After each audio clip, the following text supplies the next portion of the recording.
Hello students, this is Professor Vincent Isaiah. Welcome to my class. This is part 4 of chapter 2 presentation. Chapter 2, recording business transactions.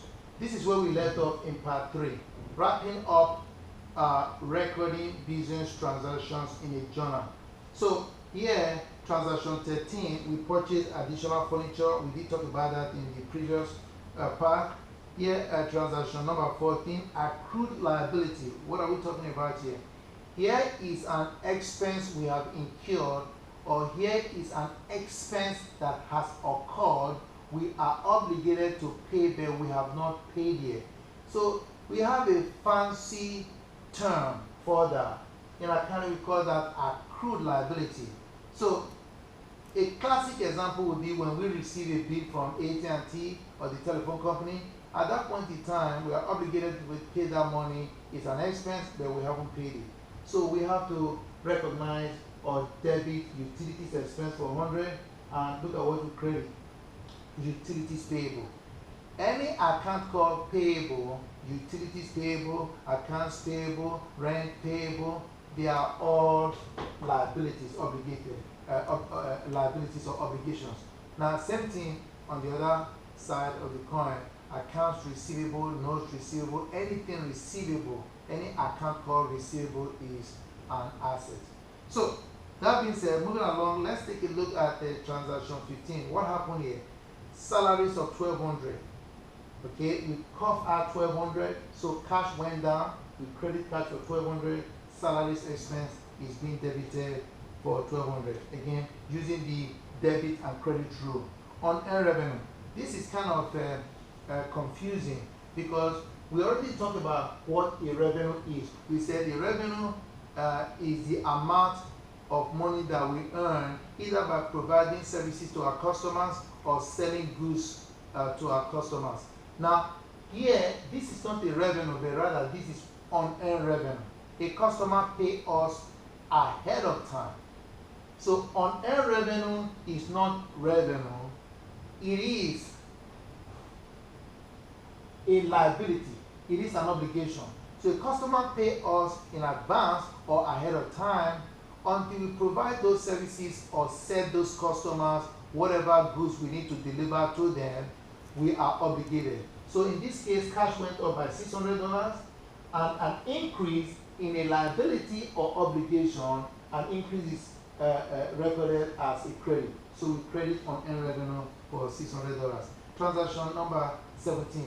Earning of service revenue for cash. Here, we actually provided $8,000 worth of service on cash. We received cash. Of course, cash went up by $8,000, so we debit cash for $8,000 and we credit service revenue for $8,000. Now, moving along, let's take a look at, remember we said that after recording transactions in the journal, and we have been doing that, look at the picture you have here is a fraction of a page in the journal. But in real life, you will actually see a whole page of the journal designed like this. So after you record the first transaction, you record the second transaction, so on and so forth. When you complete one page, then you go to the next page and start recording the transactions. Now, we said that the journal, this is the journal or the general journal, is the first book of original entry, meaning every transaction has to be recorded first of all in the journal. Now, after we are done with that, remember we said we transfer the transaction in the journal into the ledger. The ledger is another accounting record, okay? It's another accounting book or record. Why are we doing that? You are going to find out in a minute why we are doing that. Look at this. Remember, we also said that a T account is more or less like one page in the book of ledger. So for classroom purposes in the classroom, we don't have an opportunity to flip pages. So we just design T account as a page. So as you can see, by the time we transfer or post the transactions in the journal into the ledger, into individual account, take a look at what happened. we now figure out the balance. So in this case, these are for cash, these are all the increases, and these are all the increases, these are all the decreases. By the time we figure out the balance, we have already demonstrated how to figure out the balance of each account. So we have 12,200, accounts receivable 1,000, so on and so forth. So I want you to get this. This is very important. One of the main reasons why we post or transfer transactions from the journal to the ledger is because we need to know, or we need to be able to determine the balance of each account. Because somewhere along the line, at the end of the month or at the end of the week, cash goes up, cash goes down, accounts receivable goes up, blah, blah, so on and so forth. But at the end of the day, we need to be able to know what the balance of each account is. And that is one of the main purposes of posting or transferring the information to the ledger. In accounting, we say posting. In English, it's actually transferring, all right? So take a look at the ledger accounts after posting. So you can take a look at this. I know that you can hardly see this, but you have the benefit of your PowerPoint. Now, here is a 4-column account. So instead of the T account, this is how a real-life ledger will be designed with multiple columns. So you have the debit and credit column, and you have a balance column here. So debit and credit, you can take a look at this very closely yourself. The T account versus how it will actually be designed in real life. Moving along. So take a look at the posting references. This is very important. See, this is the journal. This is the ledger. A fraction of a page in the journal, a fraction of a page in the ledger. Take a look at this very closely. And you can go through this yourself. Alright? This post reference, when we post this cash to cash account, here, cash account number is 101. After posting, we have it here as 101. What does that mean? That means if you are looking at the journal and you see 101, you know that this cash has been posted to account 101. If you are looking at the ledger and you see JI, that means this information or transaction was posted from page 1 of the journal. So that is what J1 stands for, so on and so forth. It is very important for you to take a look at these closely yourself, all right? Now, we are going to prepare the trial balance and illustrate how to use the trial balance to prepare financial statement. So, the next thing we need to talk about is trial balance. What is a trial balance? You need to take a note. Very important. A trial balance is a list of all the accounts in the ledger with their debit and credit balances. So if we go back here, take a look at the ledger. Each account has a balance. So when you compile a list of all the accounts in the ledger with their debit and credit balances, that is the ledger.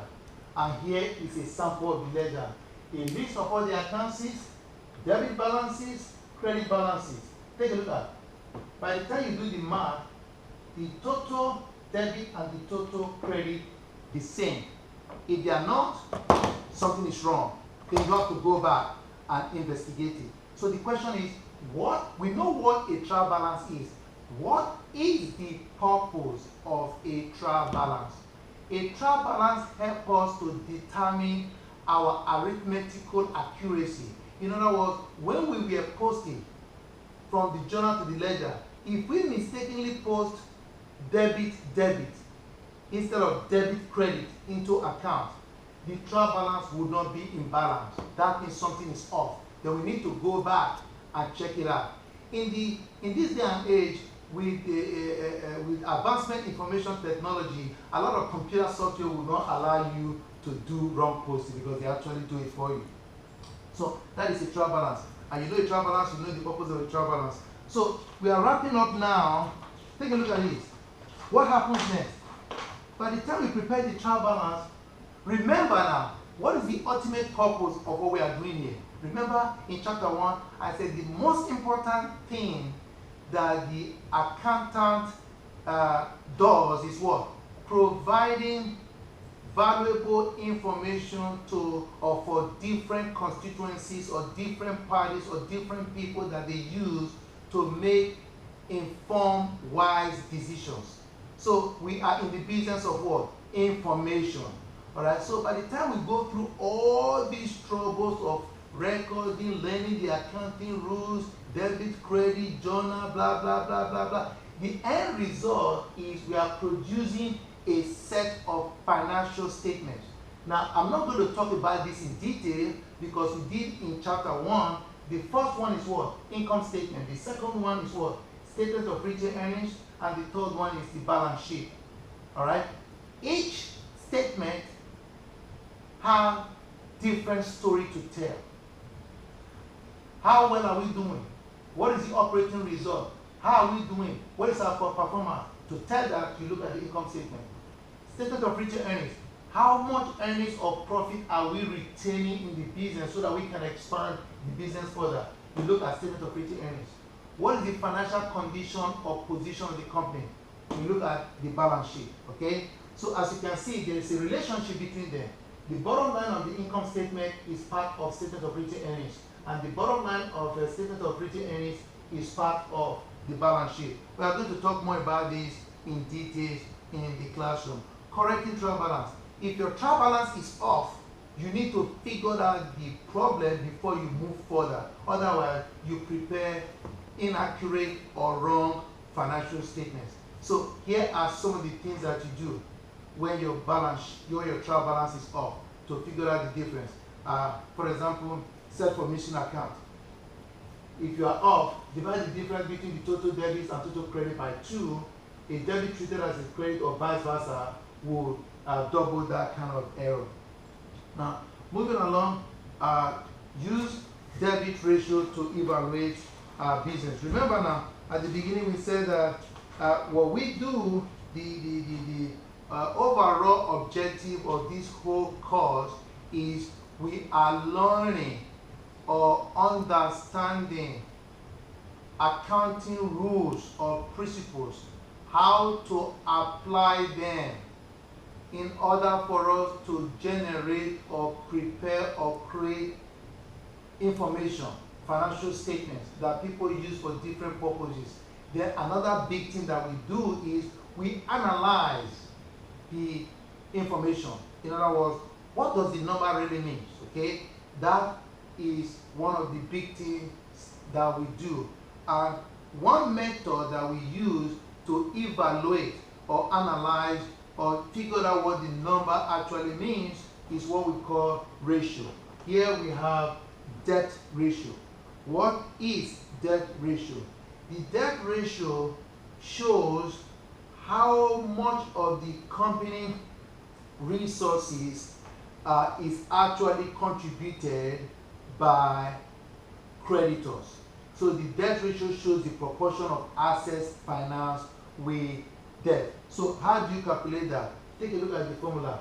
Total liabilities divided by total assets. So let's give a quick example of that. A quick example of that would be, let's take a look at this. Assets, liability plus equity. So let's assume that we have 100 million in total assets, liability is 90 million, and of course, equity would be what? 10 million. So look at this. If you divide total liability of 90 million divided by 100 million, that will give you what? 90%. Meaning of every $1 in asset or total assets that the company have, 90 cents is contributed or 90 cents is being financed by the company. So in such circumstance, we said that the company is highly leveraged, meaning the company most of the resources of the company are actually gotten from creditors, and that is no good. Exactly what the best mixture is: people are being hired and they are being paid top dollars to figure that out for companies. Okay, so here you have it, chapter 2, how to record business transactions. And that is the conclusion of chapter 2 presentation.